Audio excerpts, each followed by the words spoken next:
الحمد لله نحمده ونستعينه ونستغفره ونؤمن به ونتوكل عليه ونعوذ بالله من شرور أنفسنا ومن سيئات أعمالنا من يهده الله فلا مضل له ومن يضلله فلا هادي له ونشهد أن لا إله إلا الله وحده لا شريك له ونشهد أن سيدنا وسندنا وحبيبنا وكريمنا وشفيعنا ومولانا محمدا عبده ورسوله صلى الله على النبي وعلى آله وأصحابه وأتباعه وأزواجه وذرياته أجمعين. فأعوذ بالله من الشيطان الرجيم. بسم الله الرحمن الرحيم. من عمل صالحا من ذكر وأنثى فلنحيينه حياة طيبة. وقال النبي صلى الله عليه وسلم: الدنيا مزرعة الآخرة.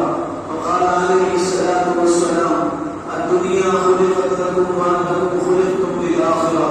أو كما قال عليه الصلاة والسلام. اللہ تعالیٰ نے بے پناہ کرم کا، شفقت کا، محبت کا، عنایت کا معاملہ کیا. جمعہ کی مبارک گھڑیوں میں اپنے پاک بارگاہ میں حاضری کی توفیق عطا فرمائی.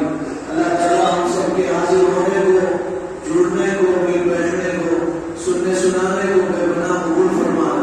اور دعا کیجیے جمعہ کی گھڑیوں کو اللہ ہم سب کے لیے قبولیت کی، مغفرت کی، رحمت کی اور دعاؤں کی گھڑیاں اللہ بنا دے. گزشتہ جمعہ یہ بات عرض کی جا رہی تھی. اللہ تعالیٰ نے مسلمانوں سے خطاب کیا، ایمان والوں سے، اور اللہ نے فرمایا اگر تم پاکیزہ زندگی چاہتے ہو، اچھی زندگی چاہتے ہو، اس زندگی میں بھی اچھا رہنا چاہتے ہو اور مرنے کے بعد بھی تم اچھی زندگی چاہتے ہو، تو اللہ نے قرآن میں فرمایا تمہیں نیک اعمال کرنا ہوگا. جو نیک عمل کرے گا اللہ تعالیٰ اس کو اچھی زندگی عطا کریں گے، اور جو بد عمل کرے گا، برا عمل کرے گا، اللہ کو ناراض کرے گا، خدا کے حکموں کی خلاف ورزی کرے گا، رسول اللہ کی سنتوں کو چھوڑے گا، تو اللہ تعالیٰ اس کی زندگی کو اجیرت بنا دیں. حدیث میں سرکار نے ارشاد فرمایا، حضور نے فرمایا جو زندگی گناہوں سے گزرتی ہے اللہ تعالیٰ اس زندگی کو تنگ کر دیتے. قرآن میں اللہ نے فرمایا من اعرض عن ذکری فإن له معیشة ضنکا. جو قرآن سے منہ موڑے گا، سنت سے منہ موڑے گا، شریعت سے منہ موڑے گا، دین سے منہ موڑے گا، اللہ تعالیٰ اس کی زندگی کو تنگ کر دیں گے اور حشر کے میدان میں اس کو اندھا بنائیں گے. وہ کہے گا پروردگار میری تو آنکھیں تھی، میں دیکھتا تھا، قریب کا بھی دیکھتا تھا، دور کا بھی دیکھتا تھا، مجھے اندھا کیوں بنایا گیا؟ تو اللہ تعالیٰ فرمائیں گے تو ہماری آیتوں سے اندھا تھا، قرآن سے اندھا تھا، حدیث سے اندھا تھا، شریعت سے اندھا تھا، اس لیے ہم نے تجھے اندھا اٹھایا. حضور نے فرمایا جو آدمی گناہوں سے زندگی گزارتا ہے اس کی زندگی گناہوں کے دلدل میں پھنسی ہوتی ہے. حضور نے فرمایا اللہ اس کو ایسے پریشان کر دے جیسے جنگل کے درندے شکار کے لیے مارے پھرتے ہیں. جنگل کے درندے شکار کے لیے مارے پھرتے ہیں. اللہ تعالیٰ گناہوں کی زندگی گزارنے والوں کو ایسے ہی دنیا میں پریشان کرتے ہیں.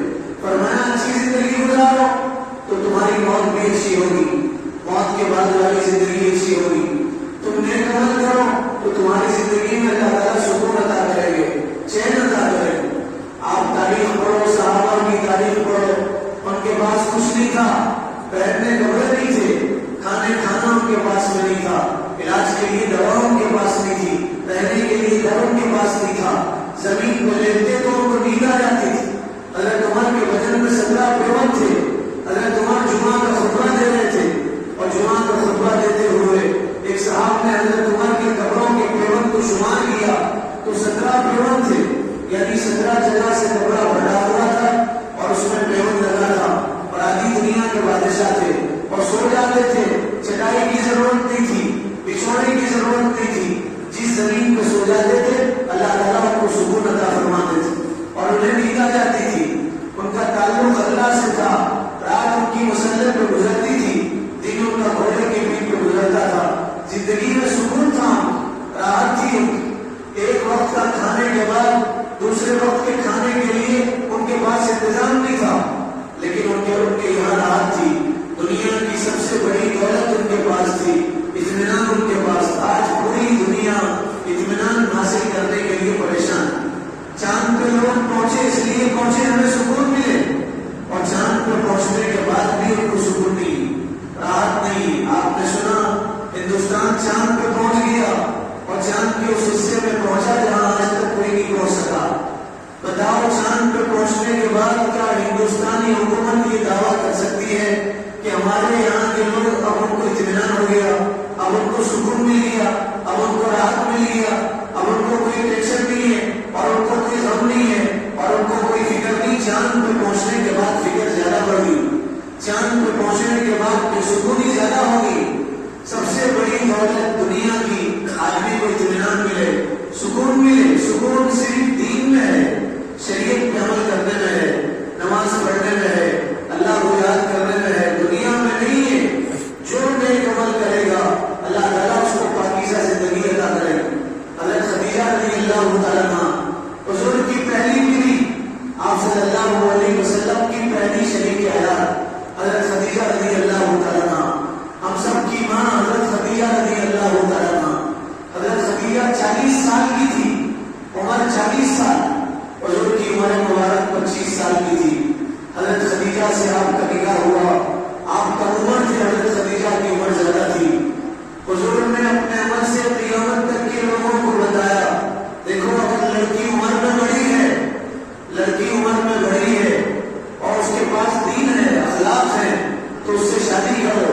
لڑکی عمر میں چھوٹی ہے، اس کے پاس اخلاق نہیں ہے، دین نہیں ہے، شریعت اس کی زندگی میں نہیں ہے، تو یاد رکھو اس سے شادی مت کرو۔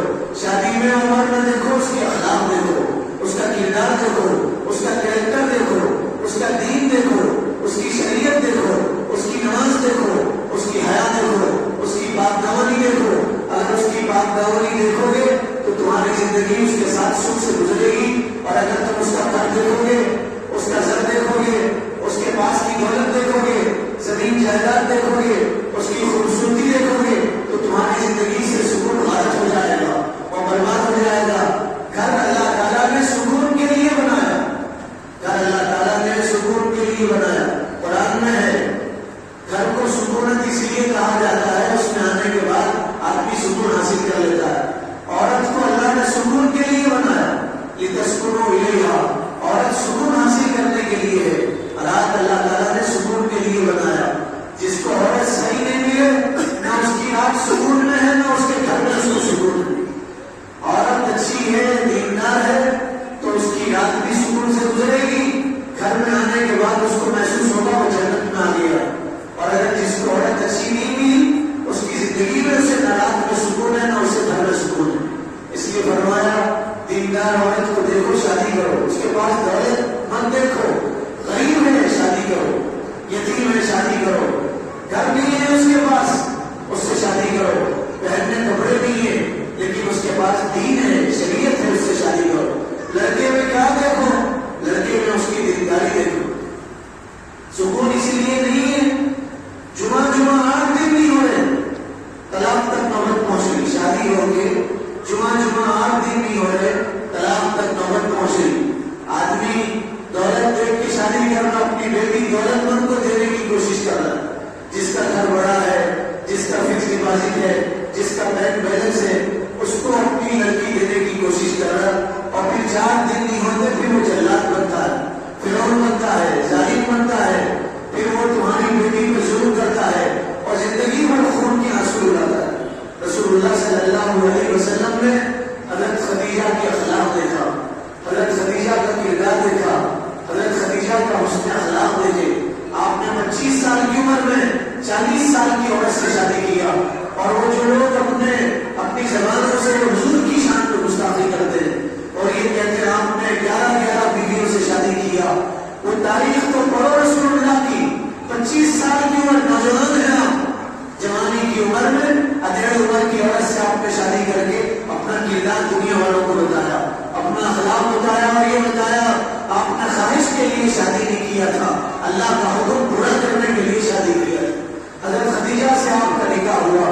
حضرت خدیجہ سونے کا چمچہ لے کے پیدا ہوئی تھی، منہ میں حضرت خدیجہ کے سونے کا چمچہ تھا، گھن زر دولت حضرت خدیجہ کے گھر کی لوٹی تھی، آپ کے گھر میں دولت کی جھنکار تھی۔ حضرت خدیجہ صرف مکہ کی مالدار عورت نہیں تھی، پورے حجاز کی مالدار عورت تھی، عرب کی مالدار عورت تھی۔ یہ جو سعودیہ نام ہے، سعودیہ عربیہ کہا جاتا ہے، سعودیہ حضور کا نام رکھا ہوا نہیں ہے، سعود یہ خاندان ہے جو ابھی حکومت کر رہا ہے، ان کے خاندان کی وجہ سے اسے سعودیہ عربیہ کہا جاتا ہے۔ اس کا نام، اس ملک کا نام، اس کنٹری کا نام سعودیہ عربیہ نہیں ہے، اس کنٹری کو حضور نے حجاز کہا تھا، حجاز نام ہے اس پورے علاقے کا۔ حضرت خدیجہ پورے حجاز کے علاقے میں مالدار عورت تھی۔ حضرت خدیجہ نے جو رسول اللہ سے نکاح کیا اور رسول اللہ کو اللہ نے نبی بنایا اور نبوت کا ظہور ہوا اور اعلان ہوا اور رسول اللہ نبی بن کے دنیا میں تشریف لائے، تو حضرت خدیجہ نے اپنی پوری دولت رسول اللہ کی منشا کے مطابق خرچ کیا، پوری دولت جو کچھ تھا اپنے پاس میں حضور پر خرچ کیا۔ اس لیے اما جان حضرت عائشہ نے ایک مرتبہ کہا، اللہ کے نبی خدیجہ میں کیا تھا؟ وہ بوڑھی عورت تھی، بڑھاپے میں آپ نے شادی کیا، اس کے بڑھاپے میں آپ کی جوانی میں آپ نے اس سے شادی کیا، خدیجہ کے پاس کیا تھا؟ آپ ہمیشہ خدیجہ کا ذکر کرتے ہیں۔ تو رسول اللہ نے فرمایا، عائشہ چپ ہو جاؤ، خدیجہ تو کانت ماں کانت، خدیجہ تھی جو تھی۔ علماء نے لکھا ہے اس ایک جملے میں حضور نے حضرت خدیجہ کی پوری سیرت بیان کیا اور بیوی کے مرنے کے بعد اپنی بیوی کی تعریف کر رہے ہیں۔ اب تو لوگ زندگی میں بیوی کی تعریف نہیں کرتے، جو آپ کے لیے گھر چھوڑ کے آتی ہے، بھائی چھوڑ کے آتی ہے، ماں باپ چھوڑ کے آتی ہے، جو اپنے بہن بھائیوں کا پیار چھوڑ کے آتی ہے، آپ بھول کے بھی کبھی اس کی تعریف نہیں کرتے۔ عورت تعریف کی بھوکی ہوتی ہے، جس دن آپ اس کی تعریف کریں گے وہ آپ کو اپنی آنکھوں کا سرما بنا کر دے گی۔ رسول اللہ کی سنت ہے اپنی بیوی کی تعریف کرنا۔ اگر آپ حضور کے عاشق ہیں، نام لیوا ہیں، رسول اللہ کے غلام ہیں، تو آپ اپنی بیوی کی تعریف کریں۔ حضور نے اپنی بیویوں کی تعریف کیا۔ اما جان حضرت خدیجہ نے پوچھا، اللہ کے نبی آپ کو سب سے زیادہ پسند کون ہے؟ پوری دنیا میں سب سے زیادہ پسند کون ہے؟ پوری دنیا میں سب سے زیادہ آپ کو اچھے کون لگتے ہیں؟ تو حضور نے فرمایا، مجھے میری عائشہ سب سے اچھی لگتی ہے، مجھے سب سے زیادہ پسند عائشہ ہے۔ آپ نے حضرت عائشہ کے بارے میں کہا جیسے سرید تمام کھانوں کا سردار ہے۔ سرید ایک قسم کا کھانا ہے جو حضور کو بہت پسند تھا۔ گوشت کے سالن میں روٹی کے ٹکڑے ڈال کے ابالو، اس کو سرید کہا جاتا ہے۔ گوشت کے سالن میں روٹی کے ٹکڑے ڈال کے ابالو، اس کو سرید کہا جاتا ہے۔ حضور نے فرمایا سب سے اچھا کھانا سرید ہے۔ فرمایا جیسے سرید سے کھانوں میں سب سے اچھا کھانا سرید ہے، فرمایا عورتوں میں سب سے اچھی عورت عائشہ ہے۔ آپ اپنی بیوی کی تعریف کر رہے ہیں، آپ عائشہ کے سامنے تعریف کر رہے ہیں رضی اللہ تعالیٰ عنہا، آپ صحابہ کے سامنے تعریف کر رہے ہیں، آپ اپنی مری ہوئی بیوی کی تعریف کر رہے ہیں حضرت خدیجہ کی، اور یہ فرما رہے ہیں عائشہ خدیجہ تو خدیجہ تھی، آپ کے چہرے کا رنگ بدل گیا۔ فرمایا عائشہ کبھی خدیجہ کے بارے میں کچھ مت کہنا، خدیجہ تھی جو تھی۔ فرمایا جب سب لوگوں نے انکار کیا تو خدیجہ نے اقرار کیا، جب سب لوگوں نے ساتھ دینا چھوڑ دیا تو خدیجہ نے ساتھ دیا، جب میرے پاس کچھ نہیں تھا تو خدیجہ نے اپنی دولت مجھ پہ نثار کیا، خدیجہ نے پوری دولت مجھ پہ وار دیا اور میرے اشارے پہ پوری دولت لٹا دیا۔ حضرت خدیجہ سونے کا چمچہ منہ میں لے کے پیدا ہوئی تھی، پورے حجاز کی مالدار عورت تھی، پوری دولت حضور پہ خرچ کر دیا، کچھ نہیں بچا حضرت خدیجہ کے پاس، کچھ نہیں تھا، کنگال ہو گئی، غریب ہو گئی حضرت خدیجہ، چھپر کے مکان میں رہنے لگی، کچھ نہیں تھا مگر سکون تھا، کچھ نہیں تھا۔ ایک مرتبہ رسول اللہ گھر تشریف لائے اور مسکرا کے فرمانے لگے، عائشہ خدیجہ آج اللہ تمہیں سلام عرض کر رہے، آسمانوں سے اللہ تمہیں سلام عرض کر رہے، دنیا کو بنانے والا خالق و مالک خدیجہ کو سلام عرض کر رہا ہے اور یوں کہہ رہے میرے حبیب آج جب آپ گھر جائیں گے تو خدیجہ سے میرا سلام عرض کرنا۔ رسول اللہ غار ثور میں رہتے تھے، غار ثور میں رسول اللہ غار ہرا میں رہتے تھے، غار ہرا میں بیٹھتے تھے اور غار ہرا میں رسول اللہ اللہ کا دھیان جماتے تھے، ذکر کرتے تھے، کعبے کو دیکھتے بیٹھتے تھے غار ہرا میں۔ حضرت خدیجہ توشہ لے کے جو پہاڑ ہوتے ہیں ان میں جھکاؤ ہوتا ہے، آپ اس پہ چڑھ سکتے ہیں، لیکن عرب کے جو پہاڑ ہیں اور غار سور غار ہیرا جو پہاڑ ہے وہ سیدھے پہاڑ ہے، اس پہ چڑھنا مشکل ہے۔ چڑھنے کے بعد آدمی کا دم نکل جاتا ہے، اس کے گھٹنوں میں تکلیف ہوتی ہے، 2-3 دن آدمی کے بدن میں درد محسوس ہوتا ہے۔ اگر کوئی ہمت کر کے چڑھ دے تو پھر دوسری بار چڑھنے کی ہمت نہیں کرتا۔ غار ہیرا بہت اونچائی پہ ہے، چڑھ کے پھر اترنا پڑتا ہے، چھوٹا سا غار ہے، اتنا چھوٹا غار ہے، ایک آدمی نماز پڑھ سکتا ہے اور ایک آدمی بیٹھ سکتا ہے، اتنا چھوٹا غار ہے۔ حضور غار میں رہتے تھے، 15 دن رہتے تھے، دنیا سے کٹ کے اللہ سے تعلق جوڑتے تھے۔ حضرت خدیجہ توشہ لے کے آتی تھی، 15 دن کا توشہ لے کے آتی تھی، مہینے کا توشہ لے کے آتی تھی۔ آپ اندازہ لگائیے حضرت خدیجہ پہاڑ پہ کیسے چڑھتی ہوگی، حضور کے پاس کیسے پہنچتی ہوگی۔ 15 دن کے بعد جاتی تھی، 8 دن کے بعد جاتی تھی، توشہ لے کے جاتی تھی۔ اکیلا چڑھنا مشکل ہے، بوجھ لے کے چڑھنا اور زیادہ مشکل ہے۔ حضرت خدیجہ توشہ لے کے چڑھتی تھی حضور کے پاس۔ ایک مرتبہ حضرت خدیجہ توشہ لے کے چڑھ رہی تھی تو حضرت جبرائیل آئے، آ کے کہا اللہ کے حبیب آپ غار سے باہر جھانکیے۔ رسول اللہ نے غار سے باہر جھانکا تو آپ نے دیکھا آپ کی رفیق حیات، شریک حیات، آپ کی زوجہ محترمہ، آپ کی بیوی غار پہ چڑھ رہی ہے۔ حضرت جبرائیل نے کہا یہ آپ کی بیوی ہے، زوجہ محترمہ ہے، امت کی ماں ہے، غار پہ چڑھ رہی ہے۔ آپ خدیجہ کے آنے کے بعد خدیجہ کو اللہ کا سلام عرض کرنا۔ آج اللہ خاص طور پہ خدیجہ کو سلام عرض کر رہے۔ 2 شخصیتیں ایسی گزری ہیں، جیتے جی آسمانوں سے اللہ کا سلام ان پہ آیا، اللہ نے ان کو سلام بھیجا۔ حضرت ابوبکر ایک شخصیت ہے اور دوسری حضرت خدیجہ ہے، مرد ہیں اور دوسرے عورت ہیں، آسمانوں سے ان کے لیے سلام آیا۔ اور دونوں کی زندگی آپ پڑھیے، دونوں نے اپنا مال رسول اللہ پہ لٹا دیا اور خرچ کر دیا، اور دونوں رسول اللہ کے لیے کنگال بن گئے۔ ایک حضرت خدیجہ کنگال ہو گئی، اللہ نے سلام بھیجا، دوسرا حضرت ابوبکر کنگال ہو گئے، حضور نے فرمایا اللہ کے لیے مال خرچ کرو، پورا گھر اور گھر کا ساز و سامان اور گھر کے کپڑے اور گھر کی پوری دولت لا کے حضور کے قدموں میں ڈال دیا۔ فرمایا رسول اللہ نے ابوبکر کیا چھوڑ کے آئے ہو؟ کہا اللہ کے نبی اللہ اس کے رسول کا نام چھوڑ کے آیا ہوں۔ حضرت ابوبکر نے ٹاٹ کا کپڑا پہنا تھا، ببول کے کاندے لگائے تھے، حضرت جبرائیل ٹاٹ کا کپڑا پہن کے آئے۔ پوچھا ابوبکر، پوچھا جبرائیل تم تو آسمان کے مخلوق ہو، نورانی مخلوق ہو، تم ہمیشہ دایا کلمی کی شکل میں آتے تھے، سفید کپڑے پہن کے آتے تھے، آج ٹاٹ کا کپڑا پہن کے کیوں آئے؟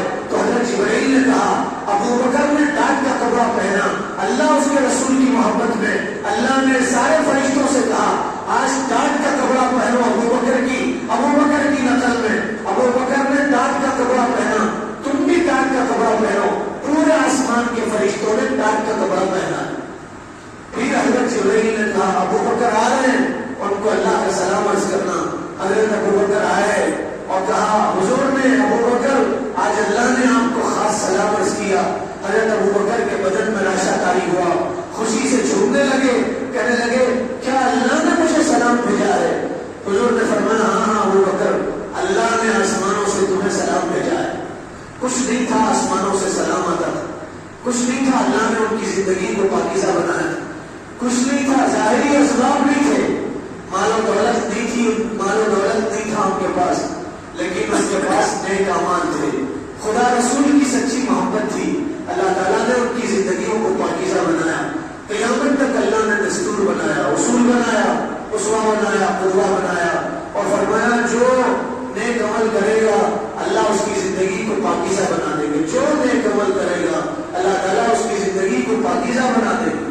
ایک صحابی حضور کی مجلس میں آتے تھے اور بیٹھتے تھے، کالے پرچی ان کے بدن میں نہیں تھی، خوبصورتی کی کوئی چیز ان کے بدن میں نہیں تھی، سر کے بالوں سے پیر کے ناخن تک عیب ہی عیب ان میں تھے، ایک کان کے کانے تھے، چلتے تھے تو پیروں میں ان کے لمڑاہٹ تھی، جلیبی ان کا نام تھا، رنگ ان کا کالا تھا، دیہات کے رہنے والے تھے، بعض لوگوں نے لکھا ہے حبشہ کے رہنے والے تھے، مدینے کے نہیں تھے، مکہ کے نہیں تھے، عرب کے نہیں تھے، حبشہ کے رہنے والے تھے، قد ان کا چھوٹا تھا، حضور کی مجلس میں آتے تھے، رسول اللہ کو دیکھتے تھے، سینے کو ان کے ٹھنڈک ملتی تھی، اطمینان حاصل ہوتا تھا، حضور کی محبت میں آتے تھے، بیٹھتے تھے، رسول اللہ کا دیدار کر کے سمجھتے تھے مجھے دنیا کی سب سے بڑی دولت مل گئی،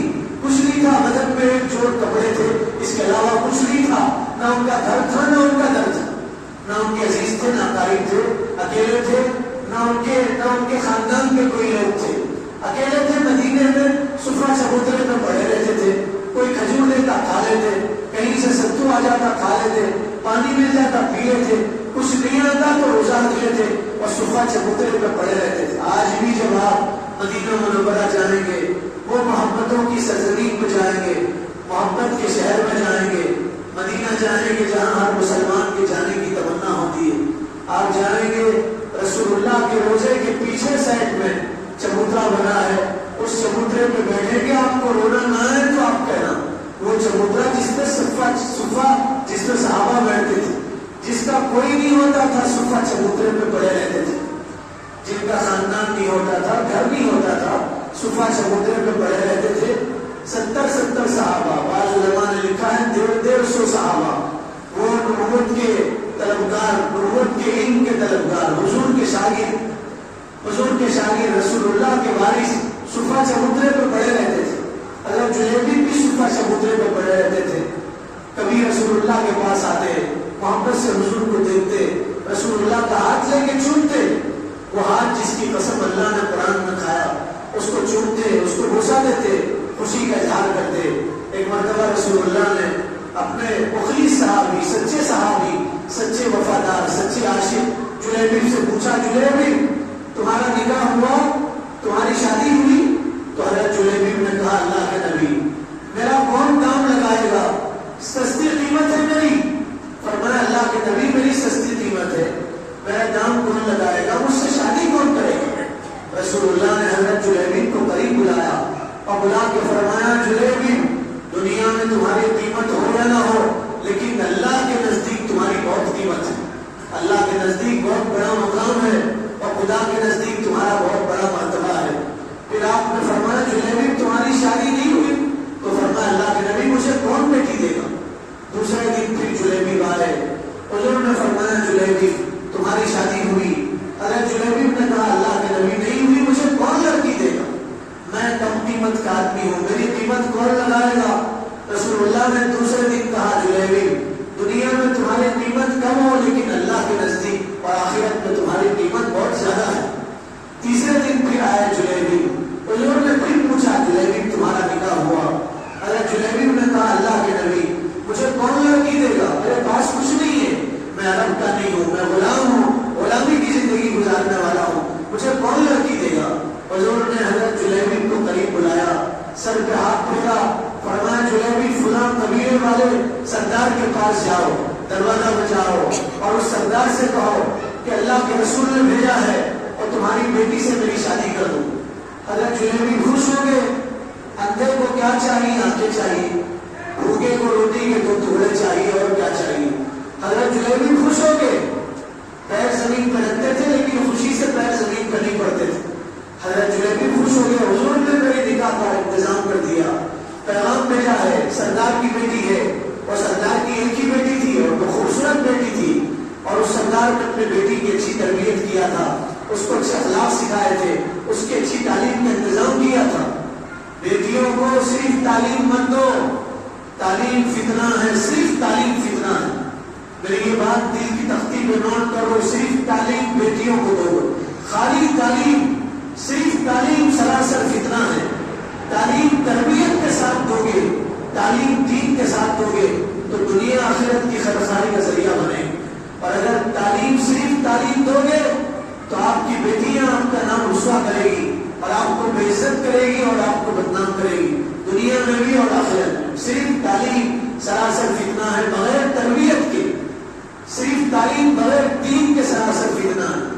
تو حضرت جلیبی گئے سردار کے گھر پر، قصہ لمبا ہے، دروازہ بجایا، سردار باہر آیا، حضرت جلیبی کو دیکھ کے کہنے لگا کیا مانگنے کے لیے آیا، بتاؤ تمہیں کیا چاہیے؟ سردار سوچنے لگا کہ پیسے مانگنے آئے، بھوکے ہوں گے، کھانا مانگنے کے لیے آئے، ان کے پاس کپڑے نہیں، کپڑے مانگنے کے لیے آئے۔ پوچھا بھائی کیا چاہیے تمہیں؟ تو حضرت جلیبی نے کہا تمہارے دروازے پر لوگ خود سے آتے ہیں، آج میں نہیں آیا، مجھے اللہ کے حبیب نے بھیجا ہے، کائنات کے سردار نے بھیجا ہے، ساقی کوثر نے بھیجا ہے، رحمت للعالمین نے بھیجا ہے، شفیع المذنبین نے بھیجا ہے، اللہ کے رسول نے مجھے بھیجا ہے۔ تو سردار چونک گیا، ادب سے کھڑا ہوا، پوچھا اللہ کے رسول نے کیوں بھیجا ہے، میرے دروازے پہ کیوں بھیجا ہے؟ تو حضرت جلیبی نے مسکرا کے کہا حضور نے رشتہ دے کے بھیجا ہے، تمہاری ایک لڑکی ہے، رسول اللہ نے مجھے بھیجا ہے کہ تم اپنی لڑکی کا میرے ساتھ نکاح کر دو اور شادی کر دو۔ تو سردار حیران ہوا اور سردار کہنے لگا تیرا میری بیٹی کے ساتھ کیا جوڑ، اور تو کہاں اور میری بیٹی کہاں؟ میری بیٹی آسمان تو تو زمین ہے، میری بیٹی پہاڑ تو تو ذرہ ہے، میری بیٹی خوبصورت کی دیوی ہے، اور تو اپنا رنگ دیکھ لے، اور میں اپنے قبیلے کا سردار ہوں اور تو اتنا غلام ہے، تیرے پاس ہے کیا؟ رسول اللہ نے تجھے کیسے بھیجا ہے؟ میں اپنی بیٹی تجھے نہیں دے سکتا۔ بیٹی باپ کی بات سن رہی تھی، کیوڑ میں سے، دروازے کی آڑ میں سے۔ بیٹی نے کہا ابا جان میں اسی نوجوان کے ساتھ شادی کروں گی۔ کہا ابا جان یہ مت دیکھو رشتہ لے کے کون آیا ہے، یہ دیکھو رشتہ دے کے کون بھیجا ہے۔ آنے والا غریب ہے، آنے والے کے بدن میں کپڑے نہیں ہے، آنے والا کالا کلوٹا ہے، آنے والا فقیر ہے، لیکن بھیجنے والے تو دنیا آخرت کا سردار ہے، بھیجنے والا امام الانبیاء ہے۔ بھیجنے والے کو دیکھو کس نے بھیجا ہے۔ پھر فرمایا ابا جان میں تو اسی کے ساتھ شادی کروں گی۔ اللہ نے قرآن میں فرمایا تم اللہ اس کے رسول کے حکم کو ٹھکرا دو گے تو تمہیں دنیا آخرت میں اللہ ٹھکرا دے، تم اللہ اس کے رسول کے حکم کی پامالی کرو گے تو اللہ تمہیں پامال کر دیں گے، تم اللہ کے رسول کے حکم کی ناقدردانی کرو گے تو اللہ تمہاری ناقدردانی کریں گے۔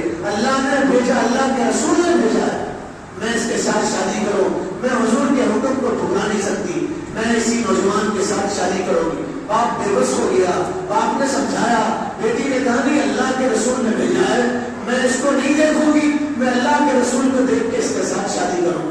تاریخ میں لکھا ہے لڑکی تیار ہوئی، باپ بھی تیار ہوا، چھوٹی سی مجلس میں حضرت جلیبی کے ساتھ اس لڑکی کی شادی ہوگی اور نکاح ہو گیا۔ مدینہ میں ایک اور گھر بس گیا، مدینہ میں ایک اور گھر بس گیا، مدینہ میں ایک خاندان بس گیا، میاں بیوی رہنے لگے، نئی نئی شادی ہوئی تھی۔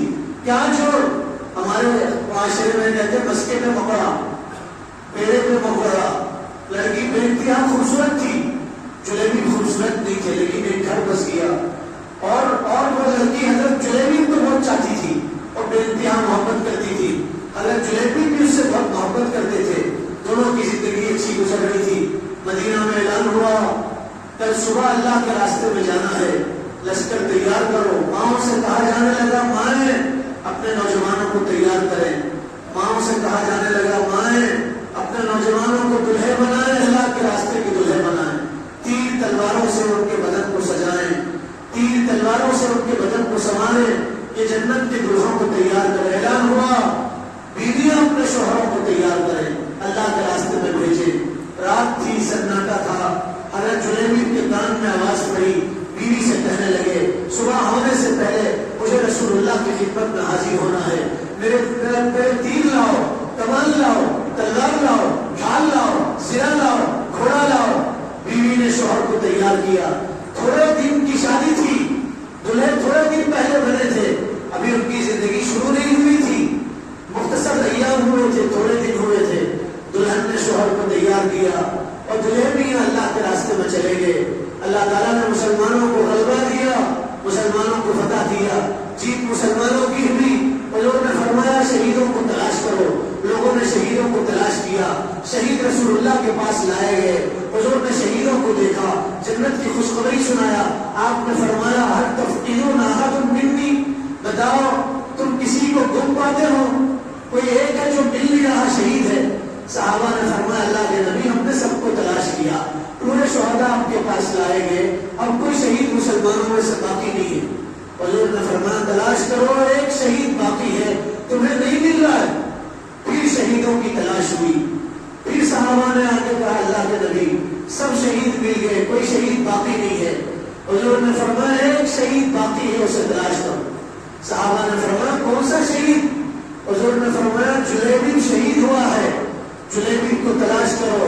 ایک صحابی گئے، تلاش کیا، دوڑے دوڑے رسول اللہ کے پاس آئے، آگے کہا اللہ کے نبی جلیبی کی حالت تو دیکھو۔ رسول دوڑ کے آئے، حضرت جلیبی کو دیکھا، سات کافروں کو جہنم میں پہنچا کے خود سانپ اور خون میں تڑپ رہے تھے. حضرت جلیبیب کی لاش تھی, گردن کٹی تھی, ہاتھ پیر کر گئے تھے, اگڑیاں باہر نکل گئی تھی. رسول اللہ نے حضرت جلیبیب کو دیکھا, فرمایا اس نے 7 کو جہنم میں پہنچایا. پھر یہ شہید ہوا. پھر حضور نے حضرت جلیبیب کی لاشیں کو اٹھایا, جنازے کو اٹھایا. کیا خوش نصیب جنازہ حضرت جلیبیب کا, جس کو سید المرسلین نے اپنے ہاتھوں سے اٹھایا اور اٹھا کے حضرت جلیبیب قبر کے پاس لائے, قبر میں اپنے ہاتھوں سے لے آیا. حضرت جلیبیب نے حضرت حضور نے حضرت جلیبیب کے بدن پہ مٹی ڈالی. پھر آسمان کی طرف دیکھ کے کہا, مولا میں جلیبیب سے ہوں, جلیبیب مجھ سے ہے. مسلم شریف کی روایت ہے, فرمایا انا من جلیبیب و جلیبیب منی, یا اللہ میں جلیبیب سے ہوں, جلیبیب مجھ سے ہے. کیا مانا ہماری سادہ زبان میں جلیبیب سے الگ نہیں ہوں, جلیبیب مجھ سے الگ نہیں. جیتے جی زندگی اچھی گزارا, نیک عمل کرتے تھے, حضور سے محبت کرتے تھے, پاکیزہ زندگی ملی, موت پاکیزہ ان کی. حضور نے اپنے مبارک ہاتھوں سے اٹھا کے فرمایا میں جلیبیب سے ہوں, جلیبیب مجھ سے ہے. فرمایا جو نیک عمل کرے گا اللہ تعالیٰ اس کو پاکیزہ زندگی عطا کرے گا. دنیا بھی اس کی اچھی ہوگی, آخرت بھی اس کی اچھی ہوگی, موت بھی اس کی اچھی ہوگی. حضرت عمر فرماتے تھے کما تحیون تموتون, جیسے زندگی گزارو گے ویسے مرو گے. اچھی زندگی گزارو گے اچھی موت آئے گی, اچھی موت کلمے والی موت آئے گی, قرآن پڑھتے موت آئے گی, نماز پڑھتے موت آئے گی, آخری کلمہ زبان سے اللہ نکلے گا, کلمے شہادت پڑھو گے, رسول اللہ کا دیدار کر کے دنیا سے چلے جاؤ گے, اللہ اللہ کہتے ہوئے دنیا سے چلے جاؤ گے. کما تحیون تموتون, جیسے زندگی گزارو گے مرو گے, وہ کما تموتون تحشرون, اور جیسے مرو گے ایسے حشر کے میدان میں اٹھائے جاؤ. اس لیے اگر ہم اچھی زندگی چاہتے ہیں تو اس کے لیے اچھے اعمال کریں, اچھی زندگی ہوگی. بد عملوں سے زندگی بد ہوتی ہے, اولاد نافرمان ہوتی ہے, زندگی جہنم بنتی ہے, بیوی مسلط ہوتی ہے, دوسرے لوگ ستاتے پریشان کرتے. نیک عمل کرو گے تو اللہ تعالیٰ پاکیزہ زندگی عطا کرے. دعا کیجیے اللہ تعالیٰ عمل